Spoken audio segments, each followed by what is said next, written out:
Olá, olá, olá, meus amores, sejam bem-vindos a mais um vídeo relaxante da titia. No vídeo de hoje, nós iremos voltar às nossas origens. Como vocês sabem, a civilização nasceu às margens do rio Tigre e Eufrates. Nós sabemos que as nossas religiões abraâmicas nasceram com o pai Abraão, que saiu da cidade de Ur. O que tem Abraão e o começo da civilização em comum? Justamente a civilização suméria.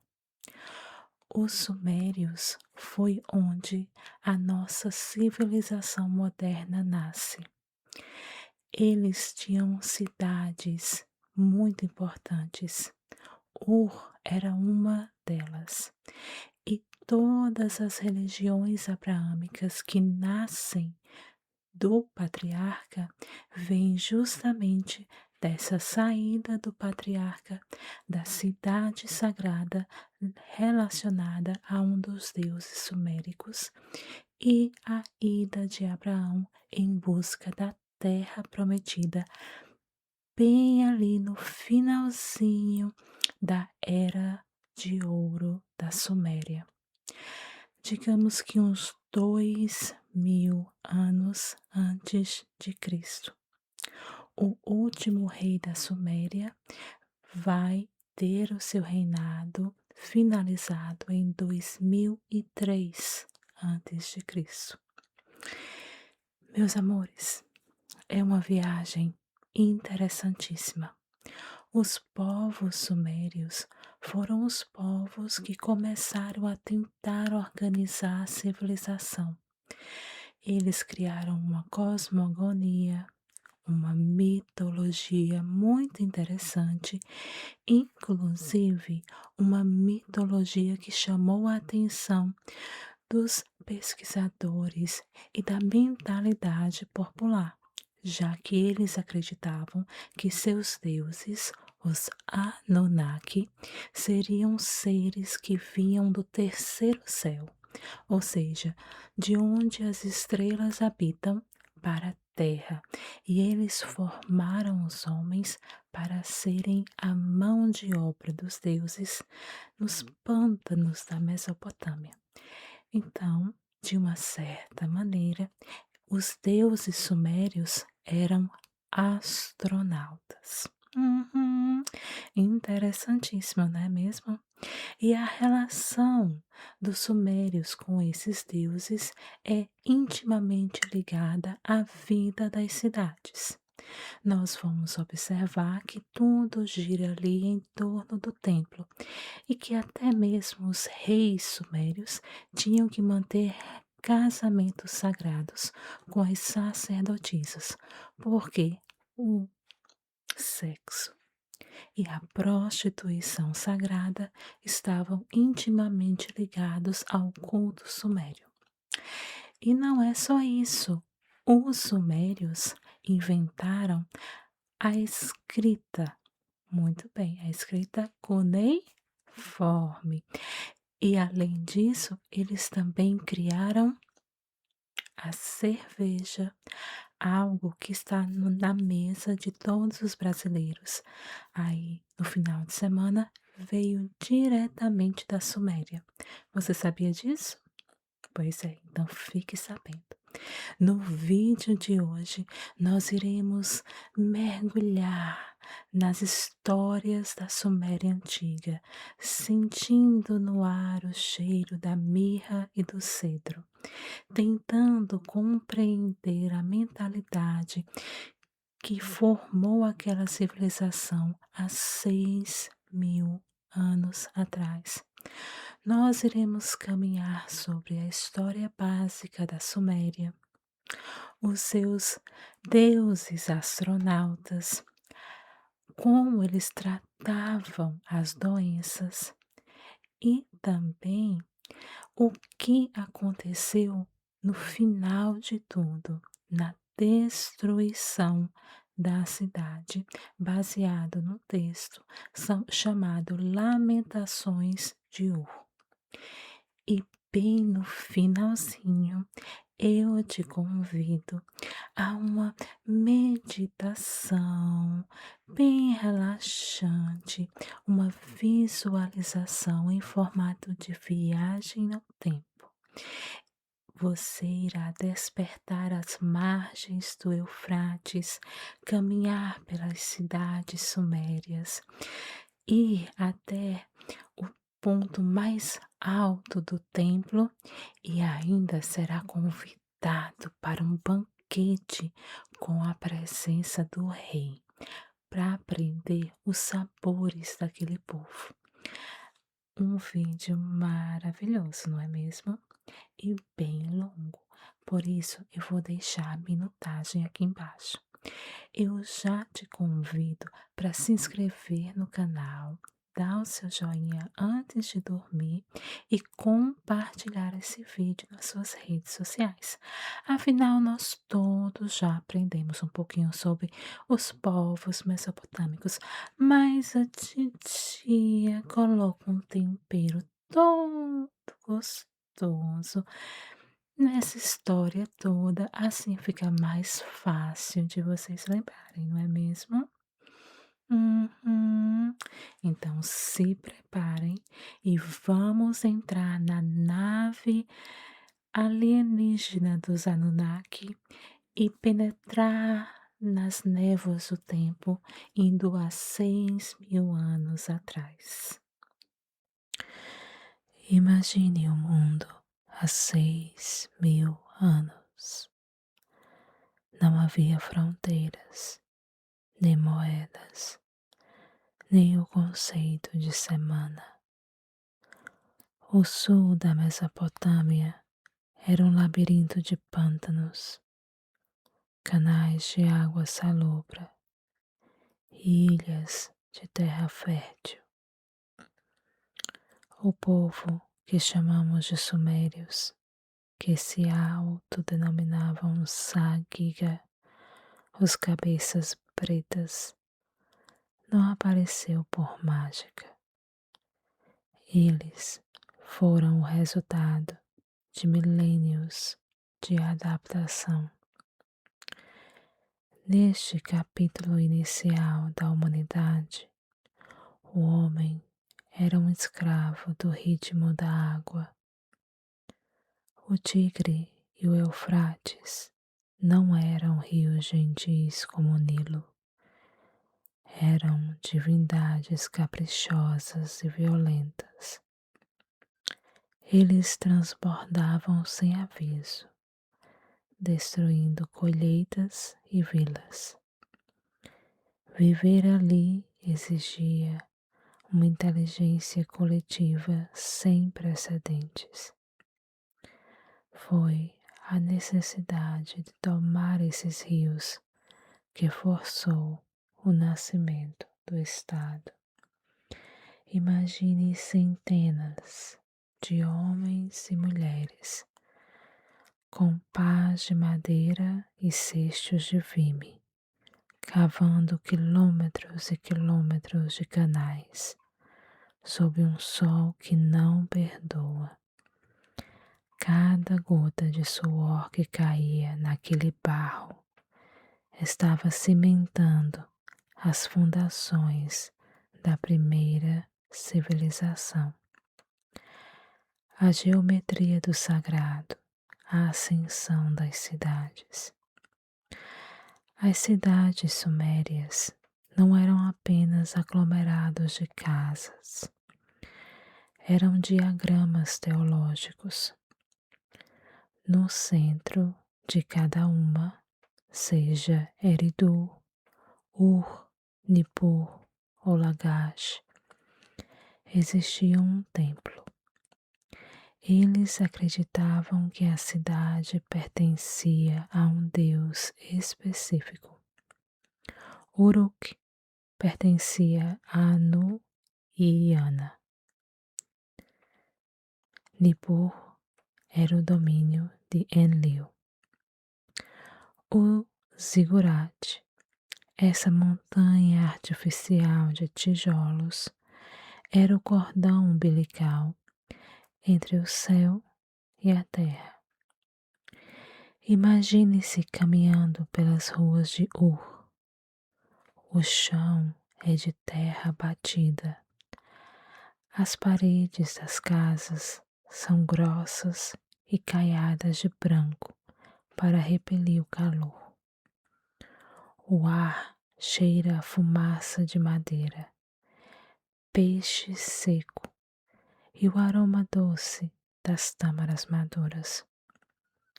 Ao olhar para cima, você vê o zigurate, elevando-se em camadas de cores diferentes, preto para o submundo, vermelho para a terra, azul para o céu e dourado para o sol no topo.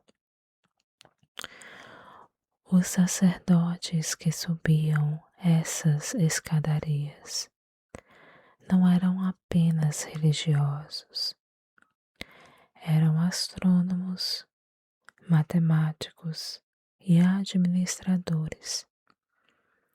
Eles observavam o movimento dos astros com uma paciência secular, percebendo que o universo operava em ciclos.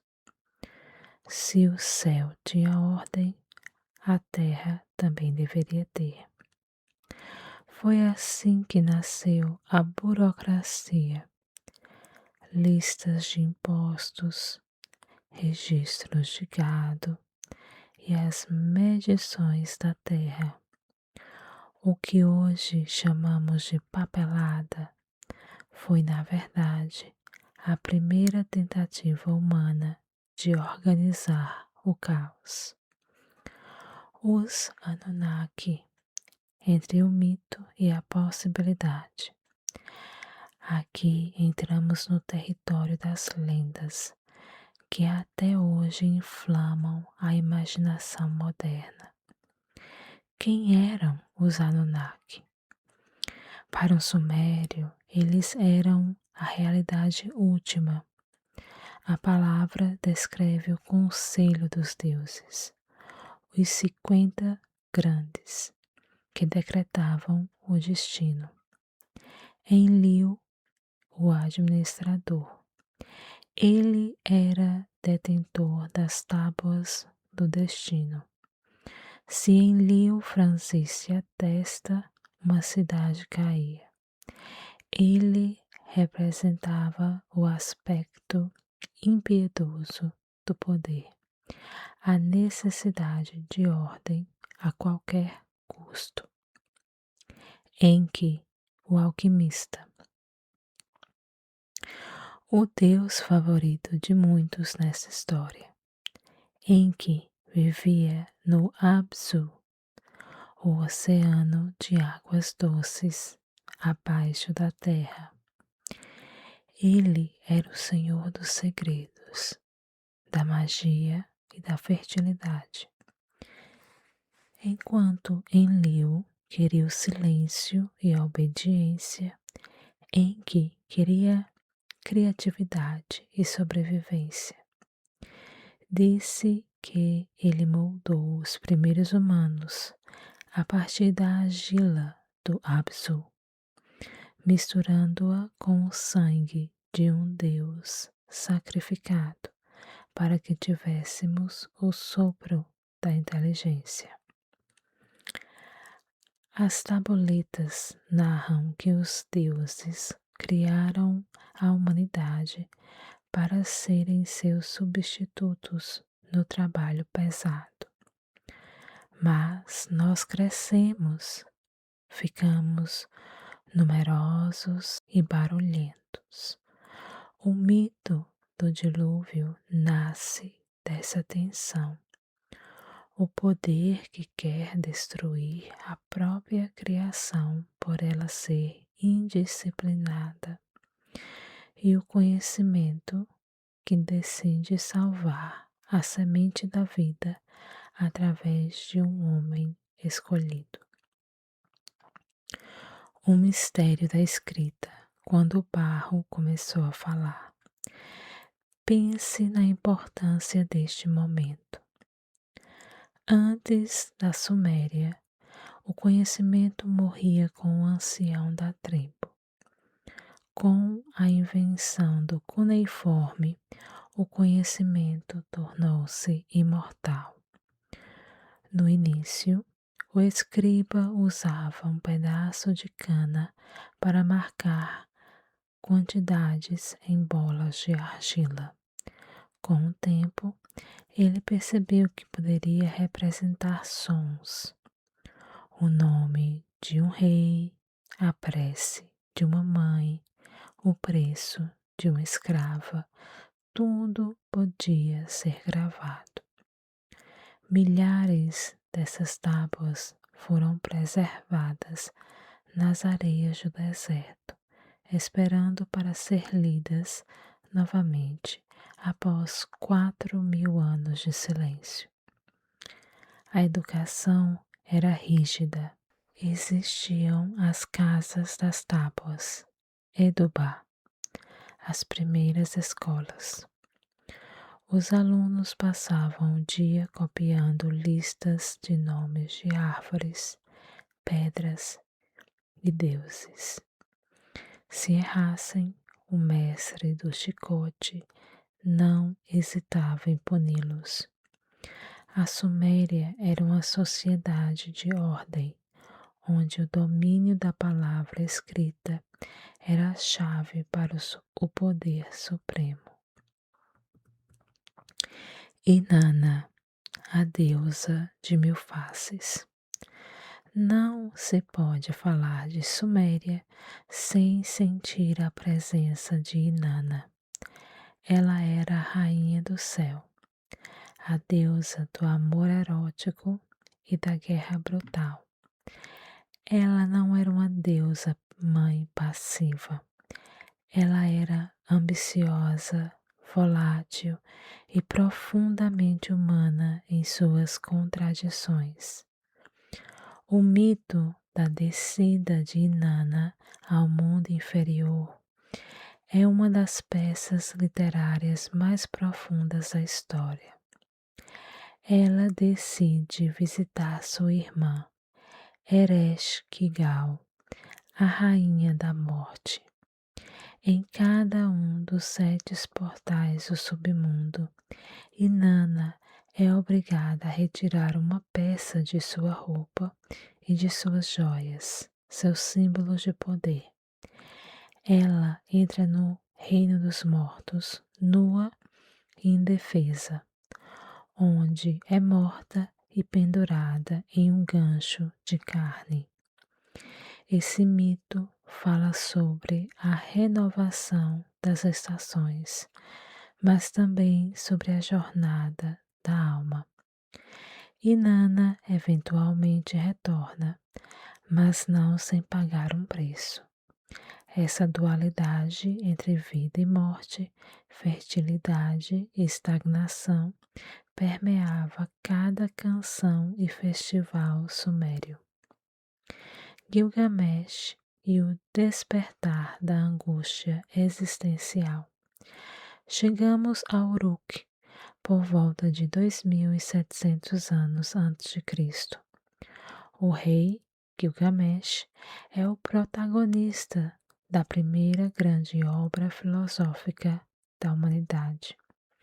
A epopeia de Gilgamesh não é apenas sobre matar monstros, como o gigante Humbaba ou o touro do céu. É sobre a descoberta que vamos morrer. A amizade entre Gilgamesh e Enkidu, o homem selvagem domesticado por uma sacerdotisa de Inanna, representa o encontro da civilização com a natureza. Quando Enkidu morre, Gilgamesh é atingido pelo horror da finitude. Ele abandona seu trono, veste peles de animais e vaga pelo deserto à procura do segredo da imortalidade. Ele encontra Utnapishtim, o sobrevivente do dilúvio, que lhe diz a verdade amarga.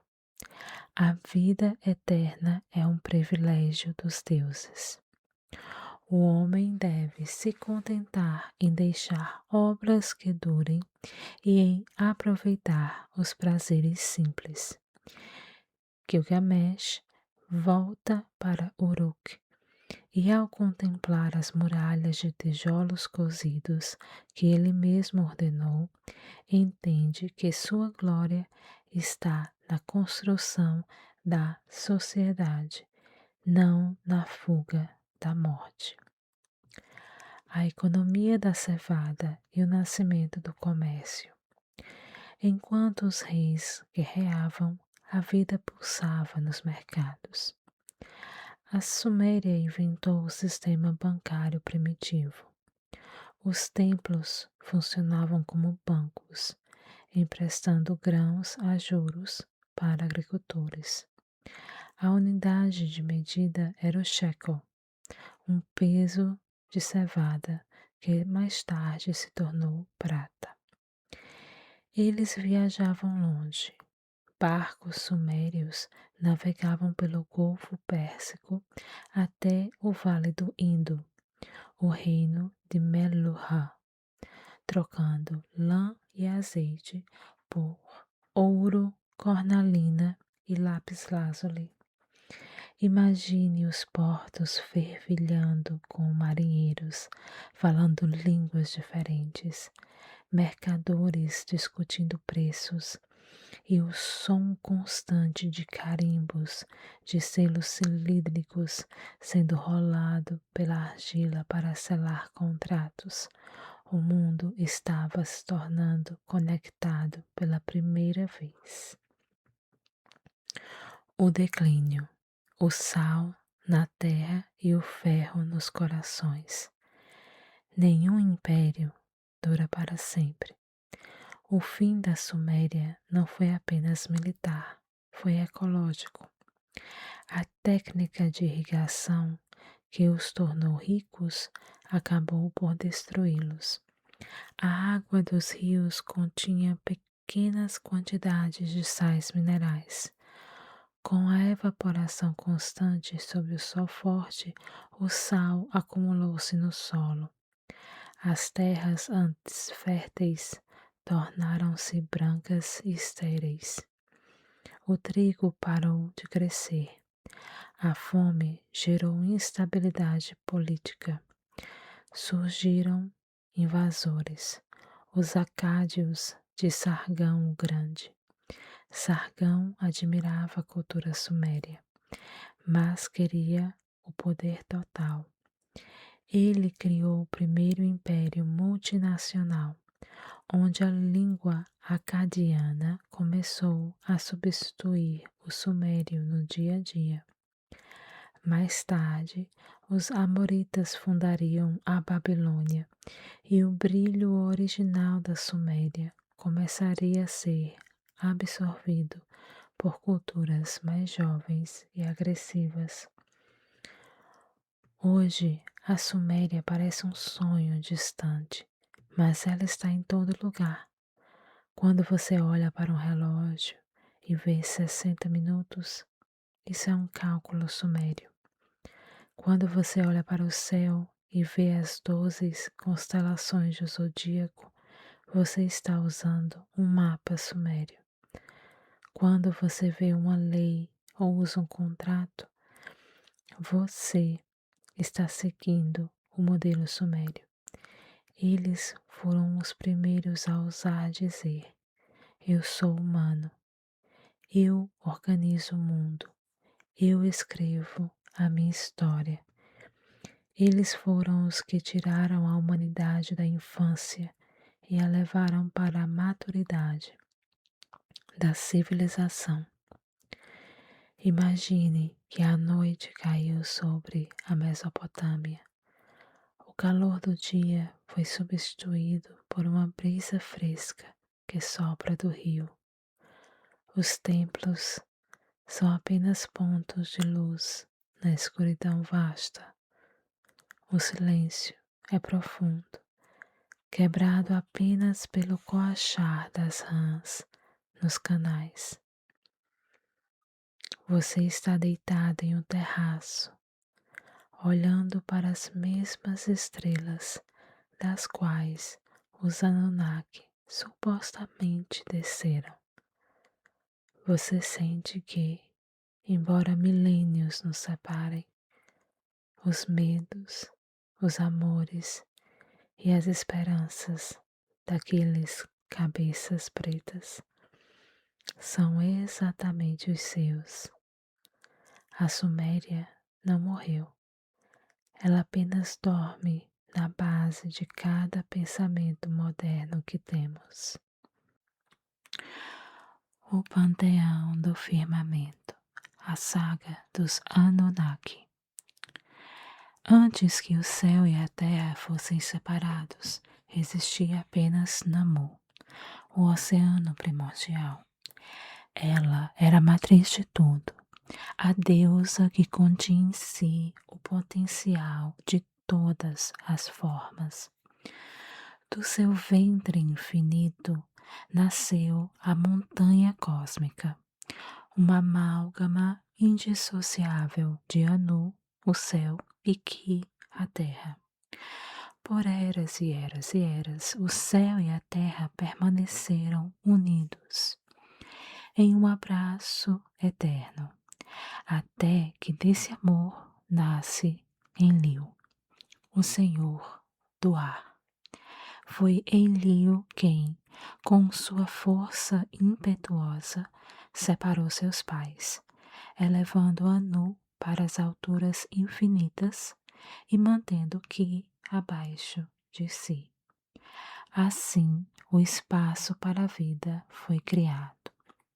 Anu tornou-se o rei distante, detentor do Anuship, a autoridade suprema, habitando o terceiro céu, um lugar de luz branca tão intensa que nenhum mortal poderia encarar. Os Anunnaki, portanto, são os descendentes diretos dessa linhagem. Eles são aqueles de sangue real, seres que não apenas habitavam o cosmos, mas que eram as próprias leis da física manifestadas em forma personificada. O Conselho dos 50 e o destino da humanidade. Os Anunnaki não eram um grupo homogêneo. Eles formavam uma hierarquia rigorosa, composta por cerca de 600 deuses, mas governada pelo conselho dos 7 deuses que decretam o destino, e os 50 grandes deuses. As reuniões deste conselho aconteciam em Nippur, na corte da Assembleia. Imagine seres de estatura imponentes, adornados com diademas de chifres, sendo os chifres símbolos da divindade, e mantos que pareciam tecidos com a própria luz das estrelas. Suas decisões eram absolutas. Se o conselho decidisse que uma cidade deveria ser varrida por uma tempestade, a natureza simplesmente obedecia. Abaixo deles estavam os Igigi, deuses de casta inferior, que serviam como a força de trabalho do cosmos. Por 2.500 anos, os Igigi cavaram os canais da Mesopotâmia, drenando os pântanos para que os grandes Anunnakis pudessem desfrutar da fartura da terra. No entanto, o cansaço divino é uma força perigosa. A rebelião no Absu e o sacrifício de Kingu. O épico Enuma Elish e o mito de Atrahasis narram o momento em que os Igigi atingiram o seu limite.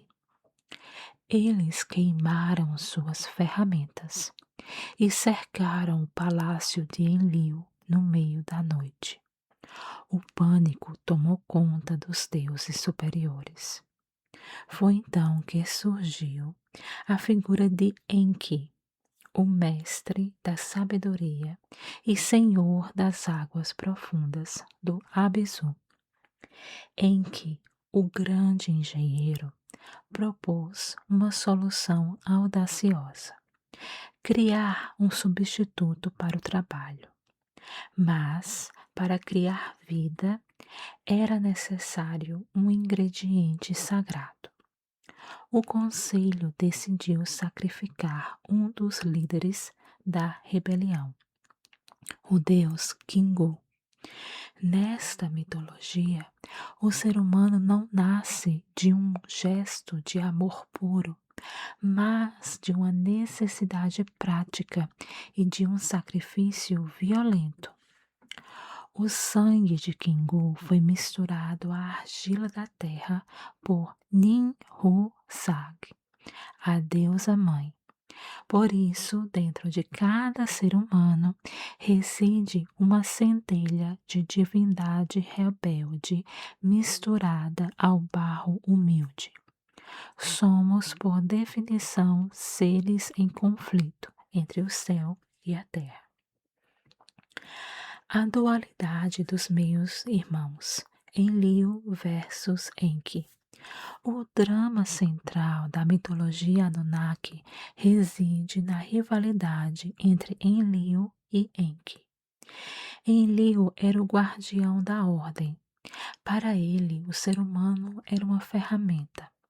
Quando a humanidade se tornou numerosa demais e seu barulho começou a impedir o sono dos deuses, Enlil não hesitou em enviar pragas, secas e finalmente o dilúvio.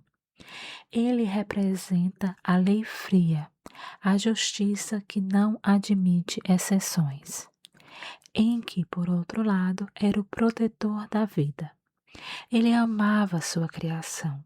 Foi ele quem ensinou os homens a agricultura, a metalurgia e a escrita. Quando o dilúvio foi decretado, Enki contornou o juramento de silêncio falando para a parede da cabana de Ziusudra, permitindo que a humanidade sobrevivesse. Essa tensão entre o pai que pune, Enlil, e o pai que ensina, Enki, é o arquetipo que moldou todas as religiões que viriam após a religião mesopotâmica. Inanna, a deusa que desafiou o abismo. Nenhum relato Anunnaki é completo sem a jornada de Inanna. Se Anu era o rei, Enlil o administrador, Inanna era a força vital da ambição. Ela era a senhora de mil faces. Seu mito mais profundo detalha sua descida ao Kur, o submundo. Ela desejava o poder sobre o reino dos mortos, governado por sua irmã, Ereshkigal. Para entrar, Inanna teve que passar por 7 portões, e em cada um deixou suas insígnias do poder. No primeiro portão, sua coroa de Shugurra. No segundo portão, seus brincos de lápis-lazuli. No terceiro, seu colar de contas. No quarto, seu peitoral de ouro. No quinto, seu anel de ouro. No sexto, seu cinto de pedras. No sétimo, sua veste de soberana. Ao chegar ao trono da irmã, ela estava nua, despida de seu ego e de sua divindade. Ela foi morta e transformada em um cadáver apodrecido. 3 dias depois, através da astúcia de Enki, ela foi ressuscitada. Este mito ensinava aos sumérios que até os deuses devem se submeter à transformação e que a vida e a morte são duas faces da mesma moeda Anunnaki. As tábuas do destino e a ciência dos astros. Os Anunnaki governavam através das Me. As Me eram como programas de computador ou decretos divinos que continham a essência de cada aspecto da civilização. A arte de tecer, o ritual do sacerdócio, o poder de fazer guerra, a verdade e a mentira. Quem possuísse as Me controlava a realidade. Eles também eram os mestres do tempo. Os sumérios acreditavam que os Anunnaki dividiram o céu em três caminhos: o caminho de Anu, o Equador Celeste, o caminho de Enlil, o céu do norte, e o caminho de Ea, ou Enki, o céu do sul. Cada planeta era uma manifestação de um deus. O Tu, Shamash, era o sol, o juiz que tudo vê. Nana, Sin, era a lua, que marcava os meses. E Inanna era Vênus, a estrela da manhã e da tarde. Para os Anunnaki, a astronomia não era um estudo distante, mas a observação dos movimentos dos seus próprios governantes. O crepúsculo e a partida. Onde estão os deuses? A mitologia termina com uma nota melancólica. Após milênios de convivência direta, os deuses começaram a se retirar para o céu de Anu, o terceiro céu. As tábuas dizem que, após o declínio das cidades como Ur, os deuses voaram como pássaros para os seus ninhos. O que restou foram os templos vazios e a promessa que um dia o ciclo se fecharia. Para os teóricos modernos, como Zecharia Sitchin, cujas ideias diferem da arqueologia clássica, mas alimentam o imaginário popular, os Anunnaki eram viajantes espaciais de um planeta chamado Nibiru. Mas, para os sumérios antigos, eles eram muito mais. Eram a própria razão de ser, da existência. Imagine-se no topo de um zigurate. O vento sopra do deserto, trazendo o eco de cânticos em uma língua desconhecida. Você olha para as estrelas e sabe que para os antigos, cada luz era um Anunnaki observando sua criação. Eles nos deram a civilização, nos deram o fardo do trabalho, mas também nos deram a capacidade de entender o cosmos. Nós somos os filhos do barro e das estrelas, herdeiros de uma linhagem que começou antes mesmo que o sol soubesse que deveria brilhar. O alquimista de argila, medicina, magia e demônios. A etiologia do mal. Por que ficamos doentes? Para o sumério, o corpo humano era um microcosmo, mantido em equilíbrio pelas Me. A doença não era um acidente biológico, ela era uma ruptura. Ela ocorria por três motivos principais: a ira dos deuses, você quebrou um tabu ou esqueceu uma oferenda; a maldição humana, um inimigo contratou um feiticeiro para lançar o olho mau; ou invasão demoníaca, seres que habitam os lugares desolados entraram em você. Os demônios sumérios eram especialistas. Pazuzu, com sua face de leão e asas de águia, trazia a febre dos ventos do sul. Lamashtu, a terrível, era responsável pela morte súbita de lactantes e complicações do parto. Curar alguém exigia, portanto, dois profissionais: o azul, o médico prático, e o azipu, o exorcista. O consultório de azul, a ciência das plantas e minerais. O azul era o mestre das substâncias. Graças a uma tábua encontrada em Nippur, considerada a farmacopeia mais antiga do mundo, sabemos que eles não usavam encantamentos naquelas receitas específicas. Eles usavam química pura. O reino vegetal, a botânica sagrada. Os sumérios utilizavam uma vasta gama de plantas que hoje a ciência moderna reconhece como medicinais. O ópio, Ru-Gil, chamado de planta do júbilo, era usado para aliviar dores atrozes e sedar pacientes em agonia. O salgueiro contém a base do que hoje chamamos de aspirina. Eles usavam a casca para tratar inflamações e febre. O alcaçuz e a mostarda eram usados para problemas respiratórios e digestivos. A cássia e o tomilho, poderosos antissépticos aplicados em feridas abertas. O reino mineral e animal. Eles misturavam sal marinho, salitre e argila de rio para criar pastas que extraíam infecções de abscessos.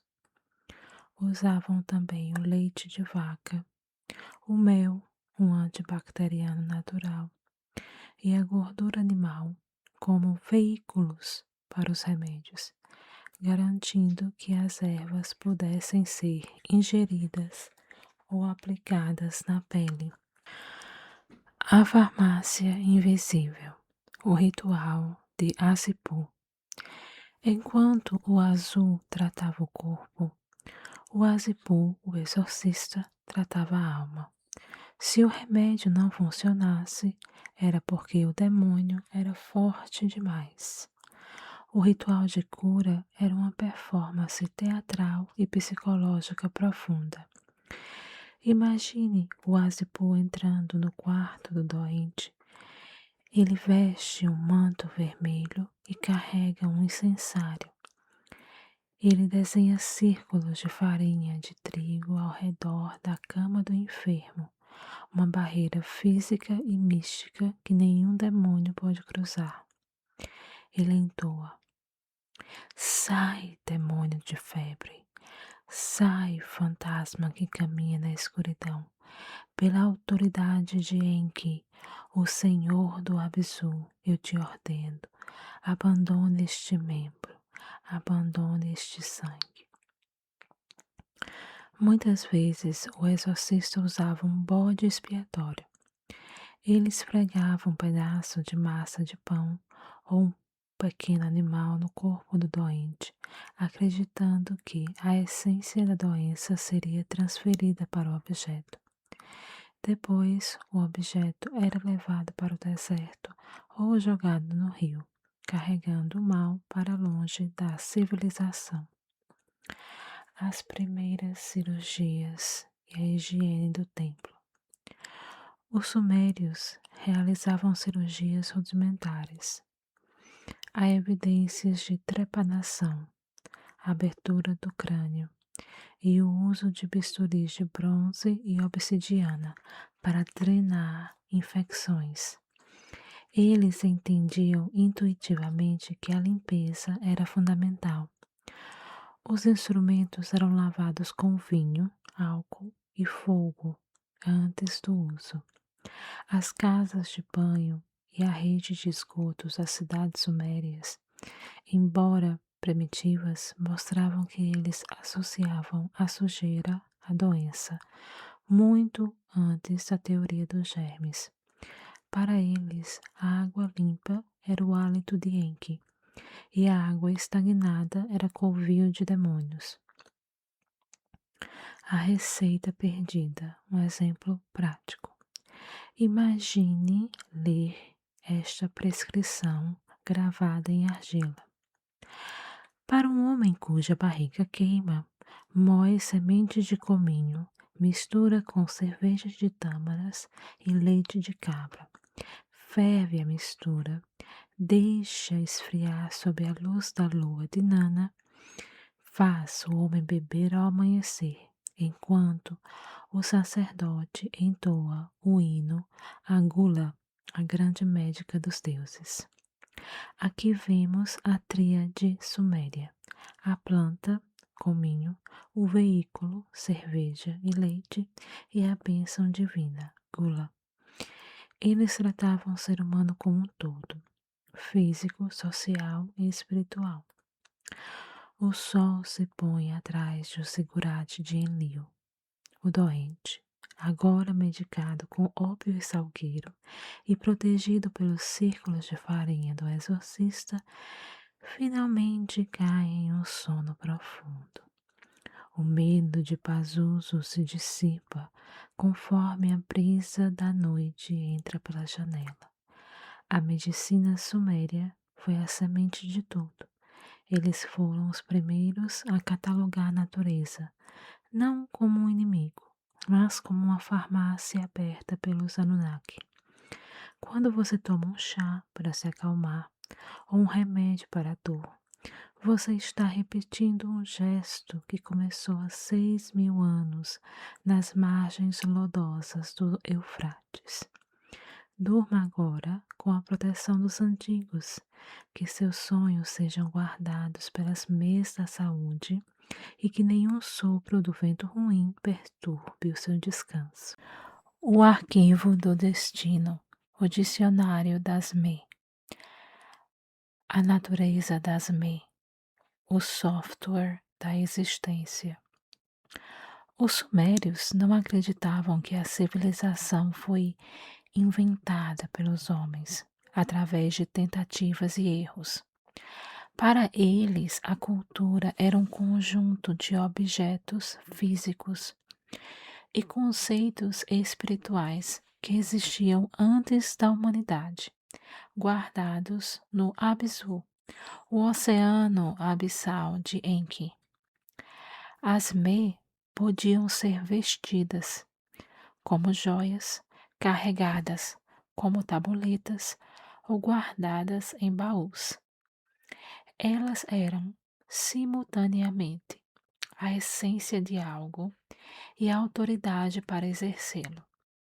Por exemplo, a Me da escrita não era apenas a habilidade de escrever, mas a força cósmica que permitia que o pensamento se transformasse em símbolo. O roubo das Me, Inanna e a astúcia do poder. O mito mais famoso sobre essas leis envolve Inanna, a ambiciosa rainha do céu. Ela percebeu que em sua cidade, Uruk, não seria nada sem as Me que estavam em Eridu, sob a guarda de Enki.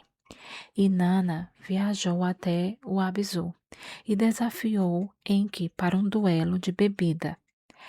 À medida que o deus da sabedoria ficava embriagado com cerveja de tâmaras, ele começou a presentear Inanna com as suas preciosas Me.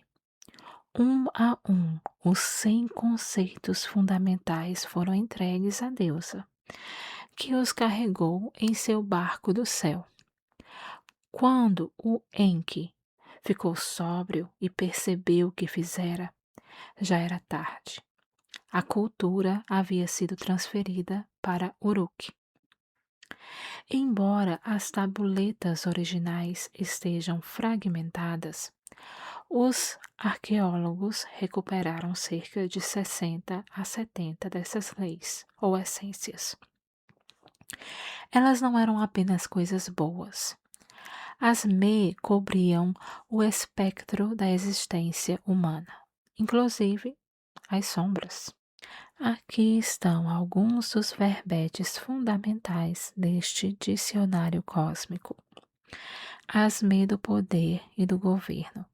Em Chip, a realiza a essência que transforma um homem em um soberano sagrado. Não é apenas política, é uma carga espiritual que faz do rei o mediador entre os Anunnaki e o povo.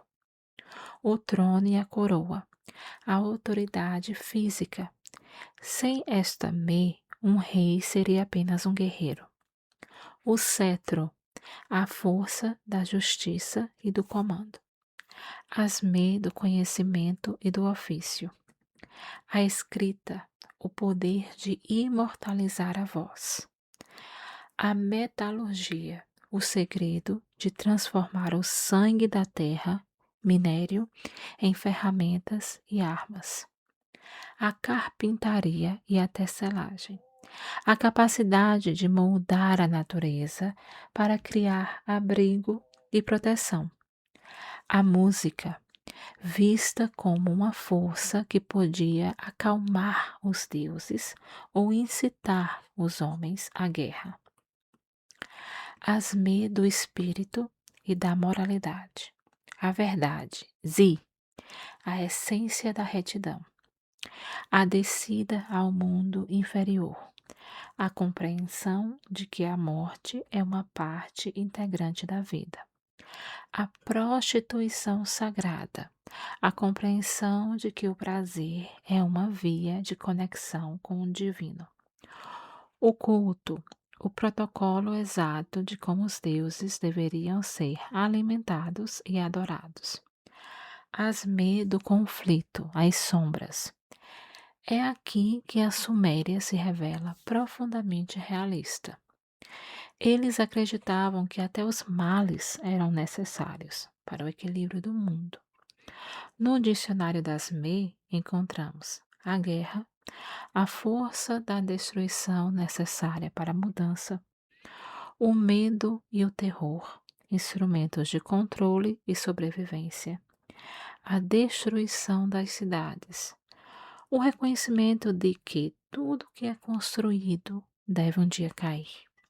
A falsidade e a inimizade, elementos que testam a força da sociedade. Imagine um ferreiro sumério.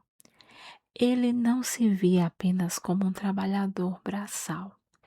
Ao acender o forno, ele estava ativando a da metalurgia.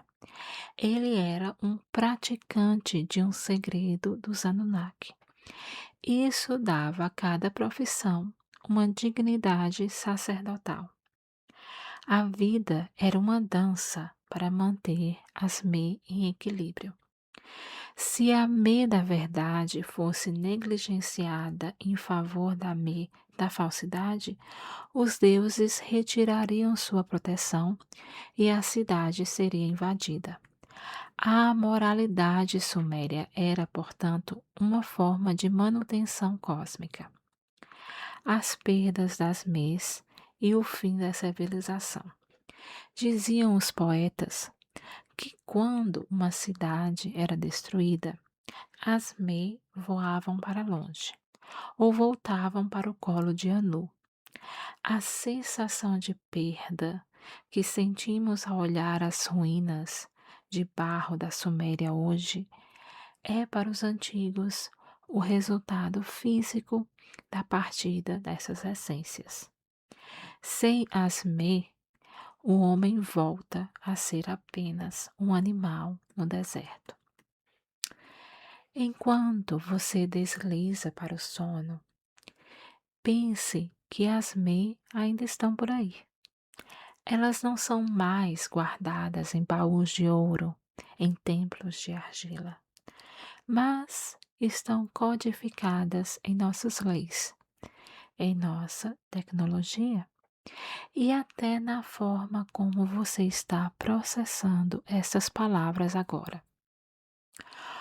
Os sumérios acreditavam que a civilização era um presente, algo que nos foi entregue para que pudéssemos carregar o fardo dos deuses com inteligência e beleza.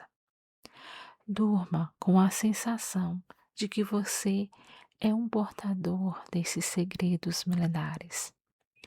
A ordem do universo, definida pelos Anunnaki há 6.000 anos, ainda sustenta o seu teto e guarda os seus sonhos. O lamento de uma civilização, o crepúsculo de Ur. Por volta de 2.000 anos antes de Cristo, a gloriosa terceira dinastia de Ur, o renascimento sumério, enfrentava o seu colapso. Não foi apenas um evento, mas uma tempestade perfeita. A salinização do solo que trouxe a fome, a pressão dos nômades amoritas a oeste e, finalmente, o golpe de misericórdia vindo do leste, os Elamitas. As Lamentações de Ur são um gênero literário único. Elas não foram escritas apenas como um registro histórico, mas como um exorcismo coletivo. O povo precisava entender por que os deuses, os poderosos Anunnaki, permitiram que sua joia mais preciosa fosse destruída. O abandono divino, quando os deuses voam. O texto começa com uma imagem aterrorizante para o sumério. Os deuses abandonando seus santuários. Imagine os portões de ouro dos templos se abrindo e as divindades saindo como pássaros assustados. Enlil abandonou seu templo. O vento soprou através de suas câmaras. Ningal deixou sua cidade, como um pássaro que voa do seu ninho. As tábuas do destino foram alteradas. O conselho dos deuses decretou a aniquilação. A tragédia não é vista como uma falha militar, mas como uma decisão cósmica. Nas Lamentações, a deusa Ningal, esposa do deus da lua Nana, implora ao conselho de Anu e Enlil para que poupem a sua cidade. Ela chora diante dos grandes deuses, mas o veredito é final. A Ur foi dada a realeza, mas não lhe foi dada a realeza eterna. A tempestade de fogo e sangue. O texto descreve a destruição com um realismo visceral. Não há glória na guerra aqui, apenas a dor crua. As palavras evocam imagens que atravessam milênios. As ruas. Nas ruas onde as festas eram celebradas, cadáveres jaziam como cacos de barro quebrado. A fome. As pessoas que nunca conheceram a fome, agora mastigam o couro de suas sandálias. O fogo. O fogo envolveu o zigurate como uma veste. O fumo subiu ao céu como uma montanha de nuvens negras. O rio Eufrates, que antes trazia vida e comércio, agora levava apenas os restos de uma cidade que acreditava ser imortal. O som das harpas foi substituído pelo choro das viúvas. O texto repete, como um mantra hipnótico, a pergunta: ó minha cidade, por que fostes destruída? Ó meu povo, para onde fostes levado? O rei Ibissim, o último soberano de Ur, foi levado acorrentado para Elam. Com ele foi-se a soberania suméria. As lamentações descrevem o exílio como uma ferida aberta. O povo foi espalhado como palha ao vento. O que torna esse texto tão emocionante para quem o lê hoje é a honestidade sobre a transitoriedade do poder. Os sumérios que inventaram a escrita, as leis, sabiam que até o mais alto dos zigurates poderia ser engolido pelo deserto, Eles registram sua própria queda para que o mundo nunca esquecesse que uma vez ali existiu uma luz.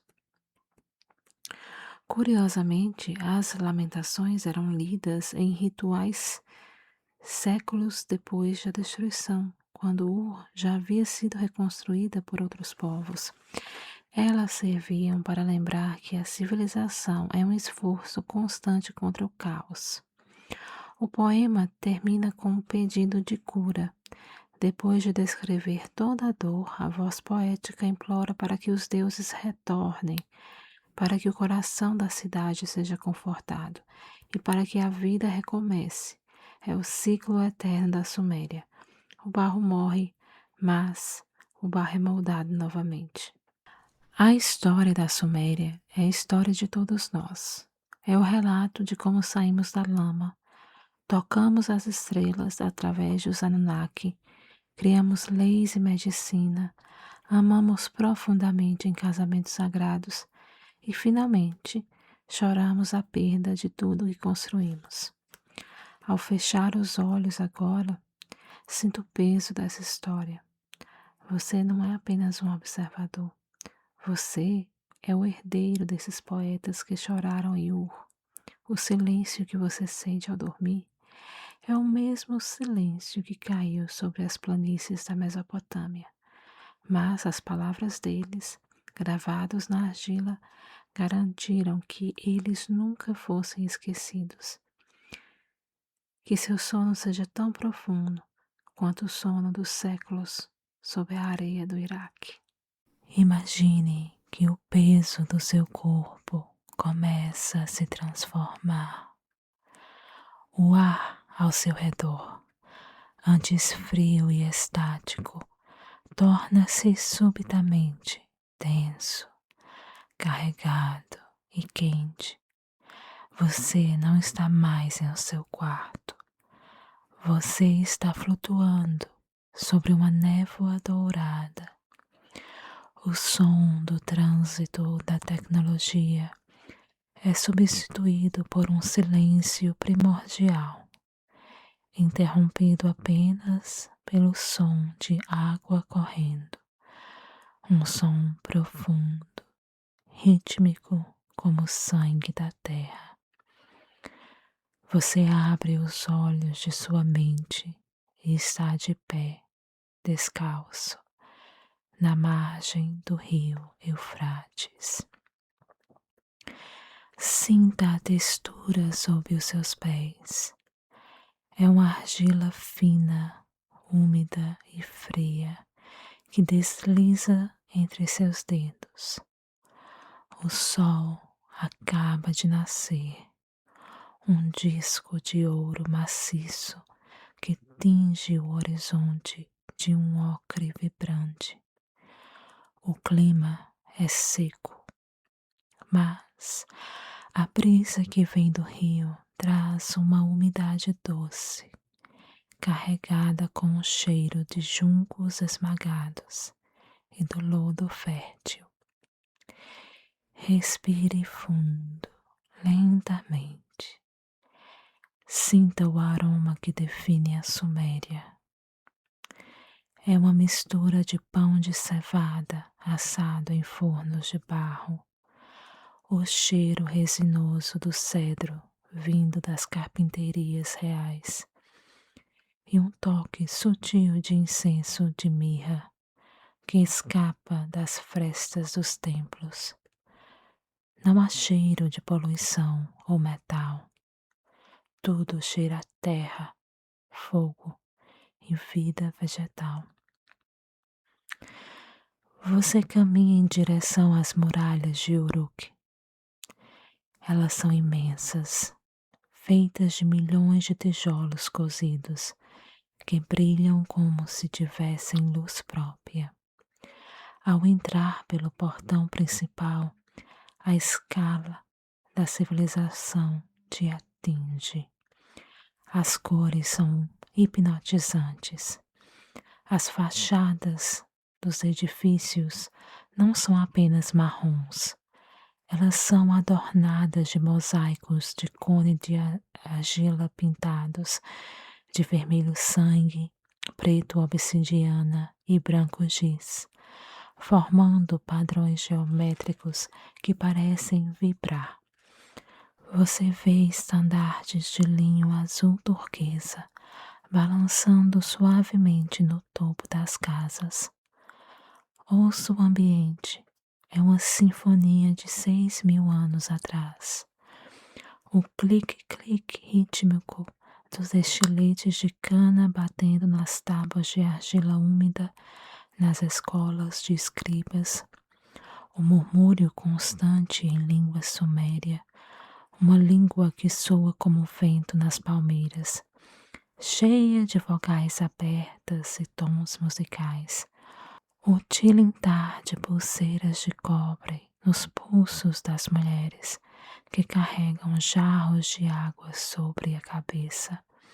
Ao longe, o som grave e profundo de um bumbo de couro de touro vindo do zigurate, convocando os sacerdotes para a oração matinal. Você começa a subir a rampa do grande zigurate de Anu. A cada degrau, o ar fica mais leve e o calor do solo diminui. A vista lá de cima é infinita. Você vê os canais de irrigação cortando o deserto como veias de safira, levando vida às plantações de tâmaras que balançam ao vento. No topo, você encontra o silêncio absoluto dos deuses.